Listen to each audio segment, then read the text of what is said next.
आज की वीडियो में हम बात करने वाले 3 ऐसी बिगेस्ट मिस्टेक जो अक्सर लोग अपने पोर्टफोलियो में करते हैं।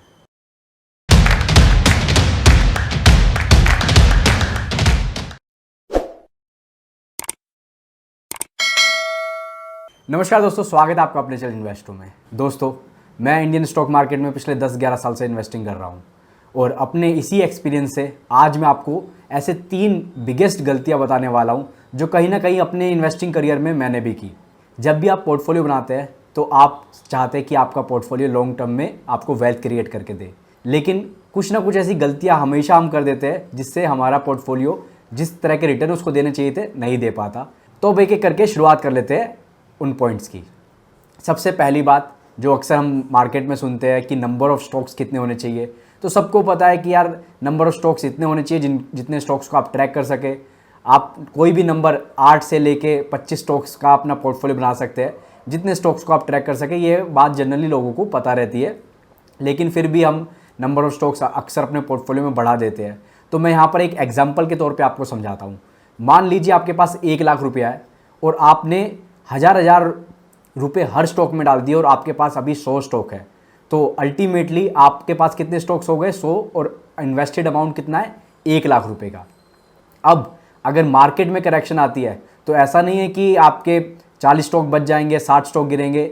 लगभग जिस तरह के करेक्शन मार्केट में हाल फिलहाल में 2022 में चल रही है, तो हर स्टॉक आपका रेड होता दिखेगा और फिर उस टाइम आपको घबराहट हो जाती है कि यार किस में एवरेज करूं, किस में एवरेज ना करूं, क्योंकि अल्टीमेटली आपके पास 100 शेयर है, आपको पता नहीं है किसका क्या प्राइस चल रहा है, तो बड़ी दिक्कत हो जाती है। तो इसलिए हमेशा पोर्टफोलियो में आप कम से कम स्टॉक रखें। एक और उदाहरण देता हूँ क्यों आपके पोर्टफोलियो में कम स्टॉक होने चाहिए। मान लीजिए एक माँ है जिसका सिर्फ एक ही बेटा है, लेकिन दूसरी माँ है जिसके 3 बेटे हैं। तो कौन सी माँ अपने बेटे का पेट अच्छी तरह से भर सकती है? वो माँ जिसके पास एक ही बेटा है और उसके पास एक रोटी है, या जिसके पास 3 बेटे हैं और रोटी उसके पास भी एक है। तो आप इसी तरीके से जो लिमिटेड कैपिटल हमारे पास होती है उसकी इंपॉर्टेंस को समझिए। हर किसी के पास लिमिटेड पैसा है और अननेसेसरी अगर आपने 100, 150 या 70-80 स्टॉक्स में उसको डाल दिया तो वो वेल्थ क्रिएट करके नहीं देंगे। वो देखने के लिए आपको अच्छा लगेगा कि ये स्टॉक भी है, वो स्टॉक भी है। किसी न्यूज़ चैनल पे कुछ चल रहा होगा, आप बोलोगे मेरे पास तो ये स्टॉक भी है, इस कंपनी की रिजल्ट आया, मेरे पास ये भी है।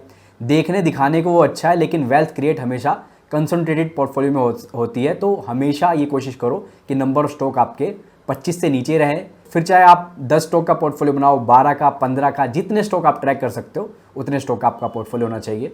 इस टॉपिक पर हम पहले भी बात कर चुके हैं तो इसको लंबा नहीं खींचते। सेकंड पॉइंट की तरफ हम बढ़ते हैं, वो आती है एलोकेशन की बात। अक्सर लोग मुझसे पूछते हैं कि यार हैरी, एलोकेशन कितनी होनी चाहिए? मैंने अभी पोर्टफोलियो बनाया या मुझे इन्वेस्ट करते 2 साल हुए, 3 साल हुए, किस स्टॉक को कितना एलोकेशन दूँ? कोई थंब रूल है क्या? तो एलोकेशन में कोई थंब रूल नहीं है। आप अपने कंफर्ट के हिसाब से एलोकेशन दीजिए। जिस हिसाब से आपको कॉन्फिडेंस है उस स्टॉक में उतनी एलोकेशन कीजिए। कई बार क्या होता है, जब हम स्टार्टिंग में पोर्टफोलियो बना रहे होते हैं तो हम एलोकेशन पे बहुत ज़्यादा जोर रखते हैं कि नहीं 5% से ज़्यादा एलोकेशन मैं किसी स्टॉक को नहीं दूंगा, या 15% से ऊपर तो मेरे स्टॉक में किसी में भी एलोकेशन होनी नहीं चाहिए, नहीं तो रिस्क बढ़ जाएगा। मेरा कहना सिंपल सा है, जब आप साल, 1.5 साल, 2 साल, 3 साल अभी आपको इन्वेस्टिंग करते हुए पोर्टफोलियो एक बहुत बड़ा पोर्टफोलियो अभी नहीं बना है, अभी भी अगले 3-4 साल आप एग्रेसिव इन्वेस्टमेंट करने वाले हैं, तो एलोकेशन पर ज़्यादा दिमाग मत लगाओ। एलोकेशन फॉर एग्जांपल, आपके पास XYZ कंपनी है, अभी के टाइम पे उसका प्राइस बहुत अच्छा मिल रहा था और आपने उसमें 20% का एलोकेशन कर दिया। 1 लाख रुपए पे आपने 20% अगर आपने इन्वेस्ट किया, मान लीजिए 20,000 रुपये आपने उसमें इन्वेस्ट कर दिए, लेकिन क्या अगले 2, 4, 5 साल में ये पोर्टफोलियो नहीं बढ़ेगा? आप बोलोगे यार हैरी 20% का एलोकेशन तो बहुत ज़्यादा हो जाता है, लेकिन 5 साल बाद अगर आपके पोर्टफोलियो की वैल्यू 10 लाख की हो गई है तो उस 20,000 की क्या वैल्यू रहेगी? कोई भी वैल्यू नहीं रहेगी। नॉमिनल वैल्यू आप मान के भी चलेंगे तो 2%। तो कहाँ तो 20% वो नंबर आपको दिखा रहा था और कहाँ आप सिर्फ 2% वो एलोकेशन आपको दिखा रहा है, क्योंकि आपने फर्दर उसमें ऐड नहीं किया। तो इसलिए जब आपको अपना स्टॉक जिसकी आपने रिसर्च की हुई है अच्छे खासे रेट पे मिल रहा हो, रीजनेबल प्राइस हो, तो एलोकेशन का ज़्यादा ध्यान ना दे। अगर 15% से ऊपर भी हो जाता है, 20-30% भी हो जाता है, तो ज़्यादा दिक्कत नहीं है। 1 लाख के पोर्टफोलियो में आपके पास मान लीजिए 20 स्टॉक का पोर्टफोलियो है और एक स्टॉक को आपने 20,000 रुपये अभी के टाइम पे दे दिए। क्यों? क्योंकि रीजनेबल वैल्यूएशन आपको उसके लग रहे थे, आपने रिसर्च की थी, तो उसमें कोई हर्ज नहीं है। कोई थंब रूल के हिसाब से मत चलिए कि 20% एलोकेशन बहुत ज़्यादा हो गया। जब जैसे जैसे आपका पोर्टफोलियो, मैंने अभी आपको समझाया, जैसे जैसे पोर्टफोलियो का साइज़ बड़ा होगा तो अगर उस स्टॉक में आप फर्दर एलोकेशन नहीं करेंगे तो ऑटोमेटिकली उसकी एलोकेशन कम हो जाएगी। मेरे पोर्टफोलियो में एक कंपनी है जिसकी एलोकेशन लास्ट ईयर 17% हो गई थी, लेकिन अभी के टाइम पे उसकी एलोकेशन ऑटोमेटिकली 10% पे आ गई। तो क्या मैंने वो 7% की हिस्सेदारी उसमें से बेची है? नहीं, क्योंकि जब मुझे उसका रीजनेबल प्राइस मिल रहा था तब मैंने अच्छी खासी क्वांटिटी उसमें बाई करी, और अब मुझे उसमें ज़्यादा फर्दर 1 साल से मैंने कुछ भी एडिशन नहीं किया, तो बाकी बचा हुआ एलोकेशन मैंने जो भी फंड आया वो दूसरे स्टॉक्स में इन्वेस्ट किया, तो ऑटोमेटिकली उसकी 17% की जो एलोकेशन थी 10% पे आ गई। तो ये एग्जांपल आपको होपफुली समझ में आया होगा कि जब इन्वेस्टिंग आप स्टार्ट कर रहे हैं 2 साल 3 साल हुए हैं, कॉर्पस बहुत बड़ा एक पोर्टफोलियो नहीं हुआ है आपका, तो एलोकेशन पे ज़्यादा जोर ना दे, ये देखे कौन सी अच्छी कंपनी रीजनेबल प्राइस पे मिल रही है और उस टाइम पे जितनी क्वांटिटी हो सकती है उस स्टॉक की रखें। हाँ ठीक है, 15-20% 25% एक अपर रेंज आप बना सकते हैं, लेकिन फिर भी ज़्यादा घबराए नहीं कि 5% से ज़्यादा किसी स्टॉक में एलोकेशन नहीं दूंगा। कुछ लोग बोलते हैं जितने भी मेरे स्टॉक है उसमें 7% से ज़्यादा एलोकेशन नहीं होगा। तो होपफुली आज ये एलोकेशन वाला पॉइंट तो आपका क्लियर हो गया होगा। अब बात करते हैं तीसरे पॉइंट की, ये भी बहुत खास होता है, ये होता है साइजिंग का। हमें अच्छी कंपनियां पता है कौन सी अच्छी कंपनियां हैं, हम रिसर्च भी करते हैं, लेकिन जब बात आती है इन्वेस्टमेंट की तो हम थोड़ा थोड़ा पैसा डालते हैं। हम क्या सोचते हैं कि नहीं नहीं यार ये कंपनी भी चाहिए वो कंपनी भी चाहिए, तो एलोकेशन तो मैंने आपको बता ही दिया, लेकिन साइजिंग बहुत एक कंफ्यूजिंग कंसेप्ट है जिसको हम यूज़ नहीं करते। वेल्थ जो क्रिएट होती है उसमें साइजिंग भी बहुत इंपॉर्टेंट रोल अदा करती है। कैसे?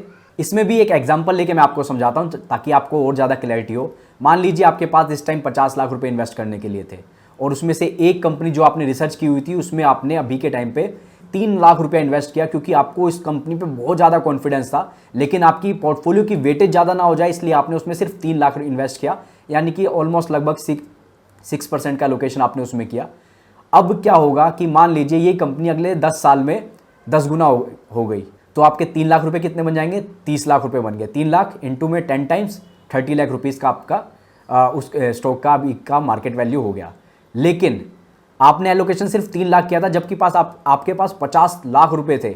अगर आप इतने ही कॉन्फिडेंट थे उस कंपनी में, तो आपने अगर 10 लाख रुपए इन्वेस्ट कर दिए होते और वो कंपनी 10 गुना ना होती, सिर्फ 3 गुना होती, तो भी आपका आराम से 30 लाख रुपया बन जाता। एक जगह जहां आपने इन्वेस्ट किया 3 लाख रुपए, जबकि पूरे कॉन्फिडेंट थे, लेकिन साइजिंग का आपको लग रहा था नहीं नहीं ज़्यादा 6% से ज़्यादा एलोकेशन नहीं करना, और दूसरी जगह आपने सिर्फ 10 लाख रुपए इन्वेस्ट किया और कंपनी 10 गुना नहीं हुई। फर्स्ट केस में कंपनी 10 गुना हुई थी तब 30 लाख रुपया बना, सेकंड केस में कंपनी अभी सिर्फ 3 गुना हुई है तो ही आपका 30 लाख रुपया बन गया।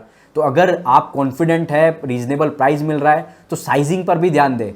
हर नए नए स्टॉक के पीछे भागने की जरूरत नहीं है। एग्जिस्टिंग स्टॉक में अगर वैल्यूएशन आपको जब जब रीजनेबल मिल रहा है तो उनकी क्वांटिटी बढ़ाते रहे। जितनी स्टॉक्स की अपने शेयर्स की क्वांटिटी बढ़ाएंगे तो आपका, क्योंकि आप लगातार उस पर रिसर्च भी करते रहेंगे, पास्ट में भी रिसर्च किया है, फ्यूचर में भी करने वाले हैं, तो अननेसेसरी नए स्टॉक को एलोकेशन देने से पहले एग्जिस्टिंग की पोजीशन साइजिंग आप अच्छी करिए ताकि आपका वेल्थ क्रिएट हो सके। भले ही वो कंपनी 10 गुना ना हो, अगर वो 3 गुना भी हुई है और साइजिंग अच्छी खासी आपने शेयर अच्छी क्वांटिटी में खरीद रखे हैं, तो भी आपको इक्विवेलेंट रिजल्ट आपको मिलेंगे जितने की आपने किसी कंपनी में कम एलोकेशन किया हो। तो हम बाद में पछताते यार उस टाइम पे मेरे को थोड़ा सा डर लग रहा था, मैंने सिर्फ छोटा अमाउंट इन्वेस्ट किया, आज कर देता तो ऐसा होता।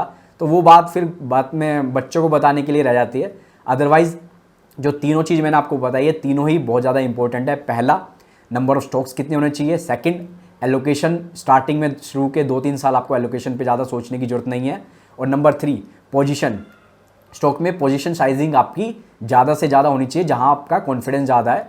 होपफुली ये वीडियो बढ़िया लगी होगी आपको। लाइक करना बिल्कुल ना भूलें, ऐसी बेहतरीन वीडियो बनाते रहते हैं अपने चैनल पर, तो चैनल को सब्सक्राइब भी कर लेना। Thank you so much.